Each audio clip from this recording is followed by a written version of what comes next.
kegiatan internasional berskala internasional yang melibatkan 20 kepala negara itu bukan kegiatan yang main-main. Ini kegiatan yang luar biasa, itu diadakan di Bali. Oleh karena itu sebagai masyarakat Bali, siapapun kita, saya kira pasti akan mendukung dan ikut menyukseskan kegiatan KTT G20 ini. Bagi kita masyarakat pers, saya sebagai ketua PWI tentu saja mengajak teman-teman wartawan, teman-teman pers untuk ikut menyukseskan KTT G20. Caranya adalah pertama bagaimana kita menginformasikan seluas-luasnya kegiatan KTT G20 ini. Kemudian yang kedua, membuat atau memproduksi informasi-informasi yang produktif yang mendukung untuk menyukseskan kegiatan KTT G20 itu sendiri. Nah, yang terakhir tentu kita sangat berharap kita sebagai orang pers kita meminimalisir informasi-informasi yang ditayangkan di media itu yang kontraproduktif terhadap upaya kita untuk menyukseskan KTT G20. Hampir sebagian besar media anggota AMSI juga sudah memberitakan dengan berbagai aktivitasnya, terutama yang di Bali, karena kegiatan difokuskan di Bali.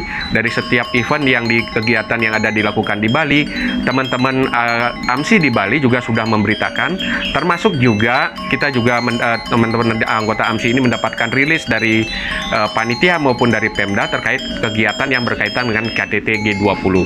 Dan kita juga membagikan informasi itu ke masyarakat sesuai dengan fungsi kita untuk berbagi informasi dan pendidikan kepada masyarakat. Tetapi di sisi lain media juga tetap memberikan respon untuk memberikan saran, kritik dan masukan yang sifatnya membangun. Karena di sini kadang-kadang saran kritik itu kadang-kadang jangan sampai diplesetkan, bentuknya adalah fitnah ataupun bentuk-bentuk yang lain yang justru menjatuhkan. Tapi tujuan kita adalah bagaimana G20 ini sukses dengan berbagai masukan dari media, dari kontrol yang dilakukan media, sehingga perhelatan ini dapat berjalan dengan baik, kemudian menghasilkan suatu hasil yang bermanfaat bagi kita semua. Kaitannya dengan kegiatan KTT G20 di Bali ini, kami melihat itu sebuah vitamin ya, vitamin untuk mendongkrak kemajuan pariwisata Bali yang pernah down selama 3 tahun masa Covid. Nah, oleh karena itu kami IWO sangat mendukung kegiatan itu di Bali. Tetapi kami juga berpesan kepada teman-teman wartawan, jangan terlalu normatif lah membuat berita, tetapi jaga independensi, kemudian jaga kredibilitas. Mengkritik boleh, tetapi harus memberikan solusi yang baik terhadap perkembangan pelaksanaan KTT G20 di Bali. Nah, oleh karena itu saya mengajak juga kepada wartawan yang lain di Bali untuk ikut serta mendukung kegiatan KTT G20 di Bali. Gini, terkait dengan G20, saya kira kita sudah tidak lagi harusnya memikirkan sisi-sisi kenapa harus di Bali, kok apa sih yang dilakukan gitu ya. Saya kira kajiannya sudah setingkat menteri dan setingkat presiden. Nah, maka harusnya yang kita lakukan adalah apa yang bisa kita lakukan di Bali gitu.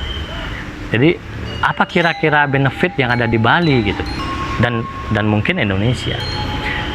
Jadi multiplier efek ekonomi nyata, saya sampaikan, multiplier efek ekonomi atas MICE ini, adanya event ini adalah nyata bahwa tourism industri ini memang agak berbeda gitu, sangat rentan dengan isu. Oleh karena itu mari membangunnya dengan hati-hati dan bijak dalam menyampaikan pemberitaan atau menyampaikan informasi gitu. Jadi tanggung jawabnya tidak hanya pemerintah lah, dunia insan pers yang menjadi pusat informasi, masyarakatnya. Jadi secara proporsional harusnya tahu bahwa pariwisata ini bisa down hanya dengan satu kecil isu saja gitu.